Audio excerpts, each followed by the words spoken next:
I'm divorcing you. Pack your things and leave. Out of nowhere, my husband of 37 years delivered this unexpected blow. Moreover, he would be retiring in 3 months and wanted me out of the house by then. To me, who had been thinking that I would be spending the rest of my life with my husband, this came as a bolt from the blue. What do you mean by that? Unable to comprehend the situation, my husband shoved divorce papers with his name filled out into my hands. And then he spoke harshly without any mercy. I'm tired of seeing your face. You're ugly and your face is all wrinkly. Your eyes are so disproportionately big that you look like a frog. Is my appearance suddenly the issue now? Of course. Looks are everything for a woman.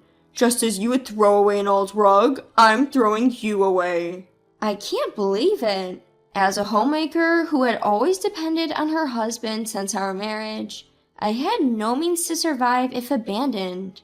Even though the passionate feelings of our courting days had evolved, I still loved my husband. The shock left me numb and unable to think, as if I had been hit with a large hammer. My name is Lily Hazel, 59 years old. My husband of the same age was my high school classmate and my first love. After graduating high school, I went to a fashion college, worked at an apparel company for a few years, and at the age of 22, I married him and became a housewife. Then soon after, we were blessed with a son. Our son has since grown up, started his own family, and is now a father of one. My husband is the old-fashioned type who doesn't do any housework at all, not even accompanying me to the supermarket, the typical dominant husband. It may be unthinkable to young couples today, but it was common in our generation. Yet, we were supposed to have spent our 37 years of marriage supporting each other in our own way. After my husband's retirement, we had various plans to travel around the country and live leisurely. But the sudden declaration of divorce left me feeling as if I had been abandoned in the darkness. Once I regained my composure, I repeatedly pondered over what my husband had said, but I couldn't understand why he had brought up divorce. I couldn't accept it, so when my husband returned home several hours later, I expressed my desire to sit down and talk with him. I can't accept that you want a divorce because of my appearance. Let's discuss this properly. I've been patient because I'm kind. Even though you're unattractive, any other man would have dumped you long ago. Because of you, I've wasted half of my life. That's harsh. Every conversation with my husband, my heart is torn and throbbing with pain. Looking back, I realized that even when I made efforts with makeup and fashion, he never complimented me. So, when are you leaving? Do you think I can easily accept your decision to divorce and just leave? Huh? You're such a stubborn woman, making a fuss about everything. Exasperated, my husband heaved a big sigh, flopped down on the floor, and started blasting the TV. His attitude was as if he was rejecting my words. Hey, look at me when I'm talking. Stop nagging. Ugh, I can't wait to be alone and relax. From then on, no matter how much I tried to talk to him, he wouldn't respond. I thought it would be counterproductive to press him further, so I decided to wait for a better time to discuss it. However, every time my husband returned home from work, the next day and the day after that, he would throw harsh words at me. You're still here. Or, you're so annoying. And he continued, I'm going to hate you more each day. And he even started complaining about the way I used my knife and fork. Despite my attempts to mend the relationship, the gap between us just kept widening. Is there any way to overcome this crisis? In the end, I wasn't able to go through with the divorce, but I decided it was necessary to put some distance between us, so I chose to move out. Don't you have any intention of trying to make things right with me? I asked. Hell no! Shut up! I won't give you my severance pay if you keep nagging. He replied. Until recently, he would always say, Half of my retirement savings is yours. You've supported me all this time. So I demanded half of his retirement savings when I decided to move out. Whether we divorce or separate, we'll need money, and we've lived together for 37 years, so it's only fair, right? I thought he would agree, and reluctantly, he did. When I told our son about my decision to move out, he was very surprised. What on earth happened? Mom, you can stay with me for a while. Dad, who's never done a single household chore, won't be able to live alone. Then he'll realize how important you are, he said. Thank you, Timothy. I hate to impose, but I'll take you up on your offer, I replied. My husband seems rather happy about the prospect of me moving out. Good, I can finally say goodbye to you, he replied while lounging and watching TV.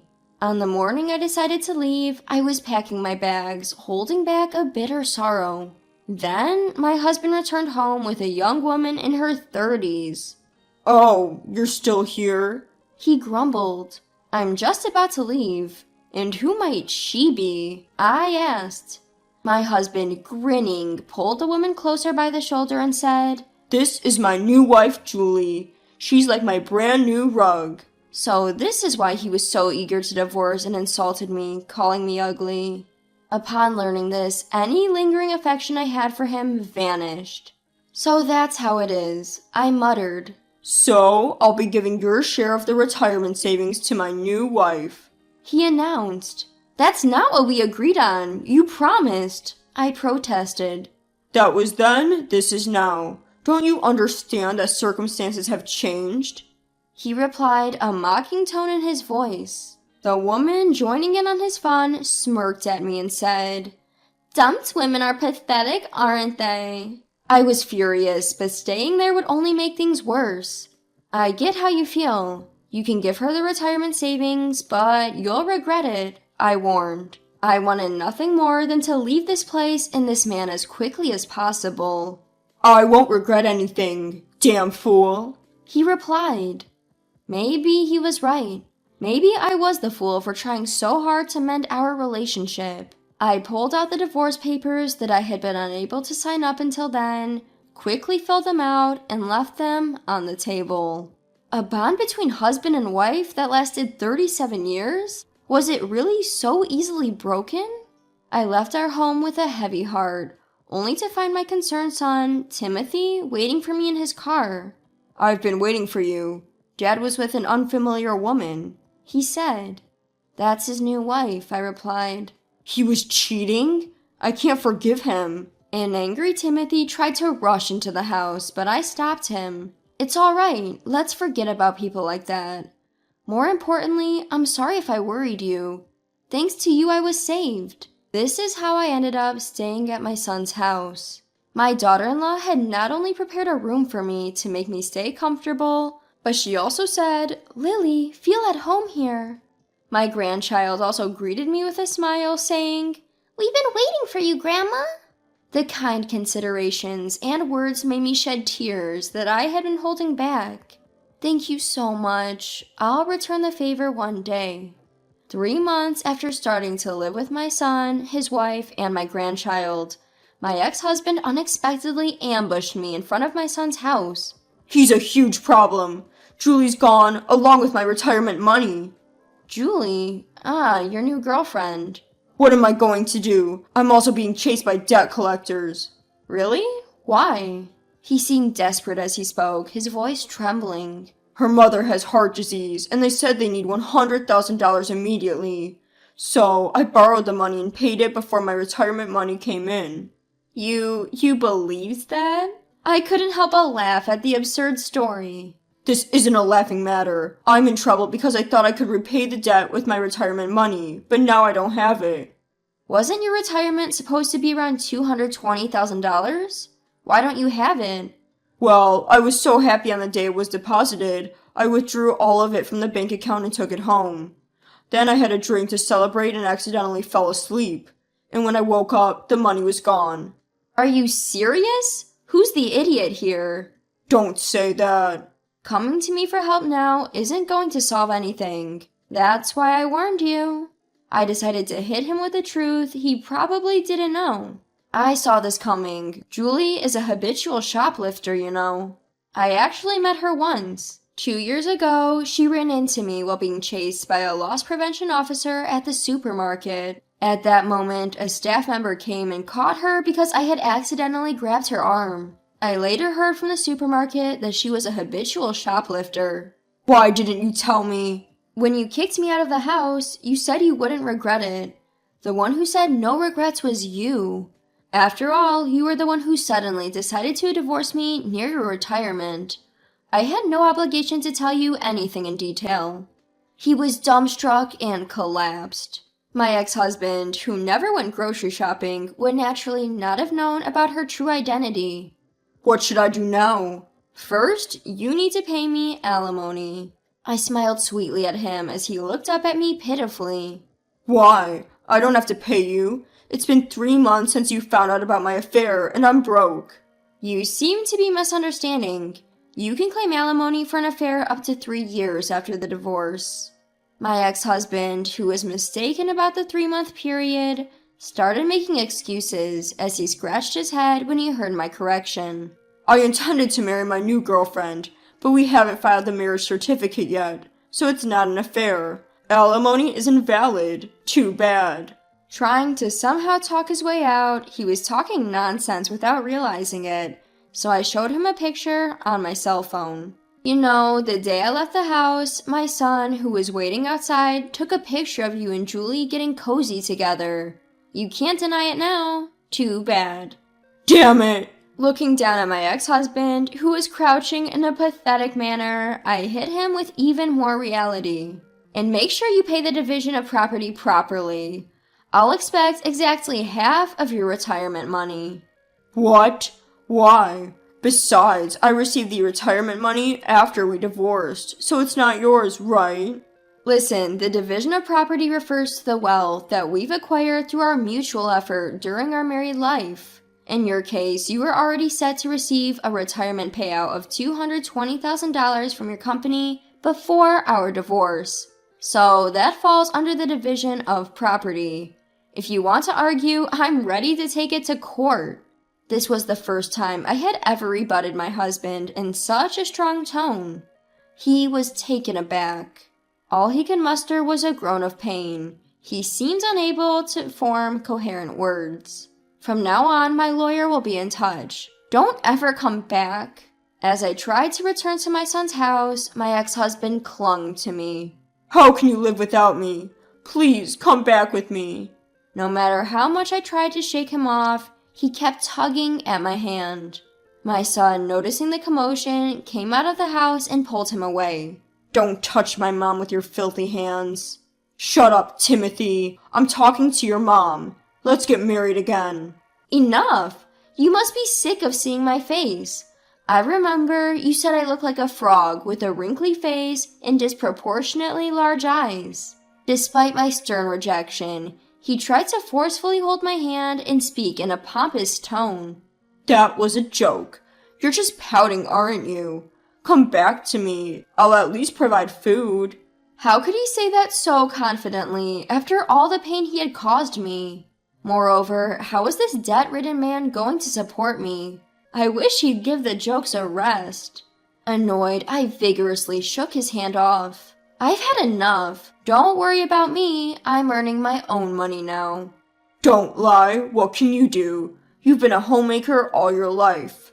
I'm doing alterations for clothes. I'm well known for my careful and quick work. In fact, as soon as I came to Timothy's house, I mended some of my grandson's torn clothes, and my daughter-in-law was delighted. Seeing this, Timothy suggested, "Why not turn it into a business?" and set up an online shop for me. It's amazing how easily young people can do anything these days. I don't know how to use a computer, so Timothy and his wife handle all the orders and shipping. Is that true? Yes, it is. I attended a fashion institute when I was young and used to make clothes for Timothy when he was little. That experience has led me to where I am now. Life is strange, isn't it? My ex-husband was stunned, opening and closing his mouth like a fish out of water. I had to hold back laughter at his pathetic state. And just so you know, the house you're currently living in also falls under the division of property. So sell it soon and turn it into cash. At my additional assault, my ex-husband let out a pitiful sound. Don't be unreasonable. If I sell the house, I'll have nowhere to live. I don't care. Now, please leave. No, absolutely not. Despite his flailing, Timothy forcefully ejected him and he trudged away. Later, he reported to the police that his money had been stolen, but Julie has disappeared and hasn't been caught yet. She must have taken the retirement money and gone far away. The police said she might have been using a false name. After that, my ex-husband sold his house, and I received compensation and property division. Having lost his home and property, he now has a debt of $100,000 and a tough life ahead. I feel as if my sorrowful past is a lie, and I feel so refreshed now.